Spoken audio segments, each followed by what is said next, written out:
मेरे प्यारे साथियों, आज मैं आप सबों के लिए भारतीय संविधान के बारे में कुछ लेकर आया हूं और मैं आशा करता हूं कि आप सब परवान करेंगे। दोस्तों, संविधान चाहे किसी भी देश का हो, उसे उस देश की भूमि का प्रधान कानून माना जाता है। अन्य जितने भी अथवा प्रकार के कानून, चाहे सिविल हो, क्रिमिनल हो, उनका प्रावधान संविधान के साथ सुसंगत होना आवश्यक होता है।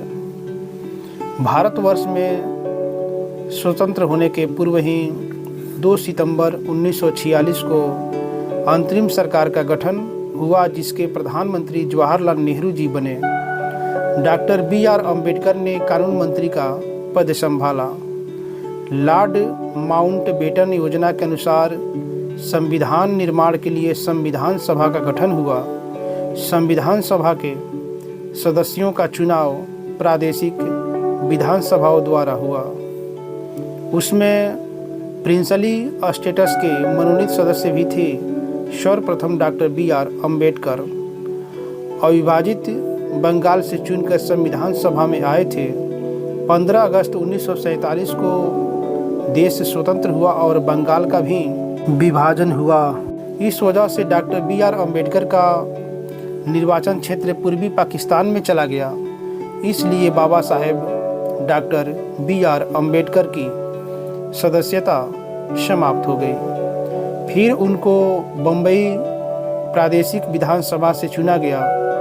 देश की सेवा करने का उन्हें यह स्वर्ण अवसर मिला। 21 अगस्त 1947 को संविधान सभा ने संविधान मसौदा समिति का गठन किया, जिसके अध्यक्ष डॉक्टर B.R. अम्बेडकर को चुना गया। मसौदा समिति ने मसौदा तैयार किया और संविधान सभा में एक एक धारा पर चर्चा के लिए 21 फरवरी 1948 को संविधान सभा के अध्यक्ष डॉक्टर राजेंद्र प्रसाद को सौंप दिया गया। संविधान 2 वर्ष 11 महीने 18 दिनों में मुकम्मल हुआ। संविधान सभा ने विशद चर्चा करके 26 नवंबर 1949 को संविधान को स्वीकृति प्रदान की। 28 अगस्त 1948 को संविधान मसौदा समिति में 7 निश्चित किए गए सदस्य थे, जिनके नाम आप सबों के बीच में मैं रख रहा हूं।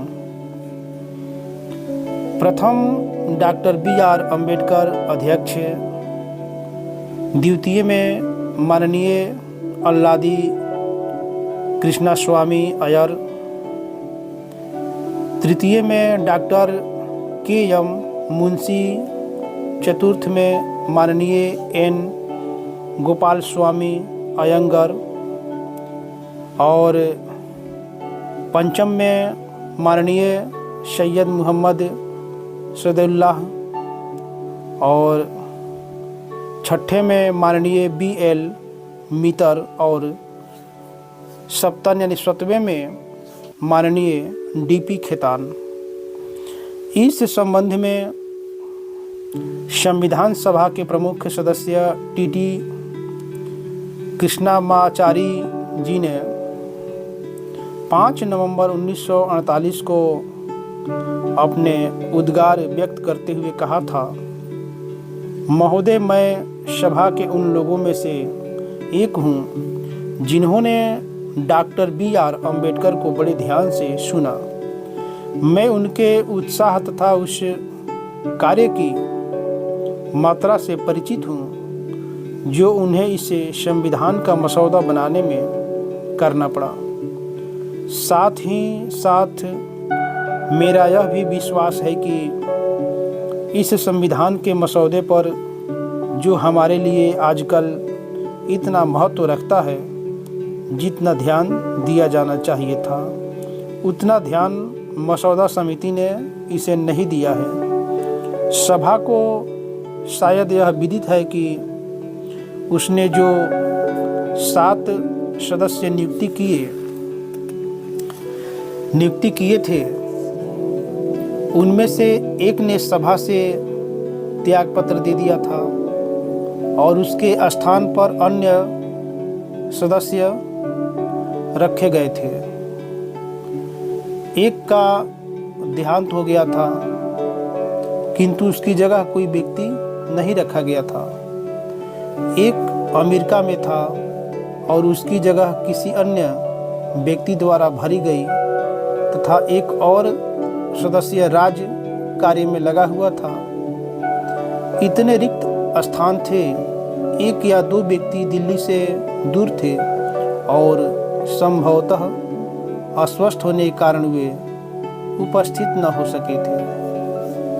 अतः अंत में यह हुआ कि इस संविधान का मसौदा बनाने का काम अकेले डॉक्टर B.R. अम्बेडकर के कंधों पर आन पड़ा और निसंदेह हम उनके प्रति कृतज्ञ हैं कि इतने प्रशंसनीय ढंग से उन्होंने इस कार्य को पूरा किया। तो मेरे दोस्तों, साथियों, आज मैं इसी बात को आप सबों के बीच रखना चाहता था और रख भी दिया। आशा है कि आप सब अपना काफ़ी प्यार दुलार भर भर के देंगे, जिससे मैं और भी आगे आप लोगों के लिए संविधान के कुछ पंक्तियों को, धाराओं को ला सकूं।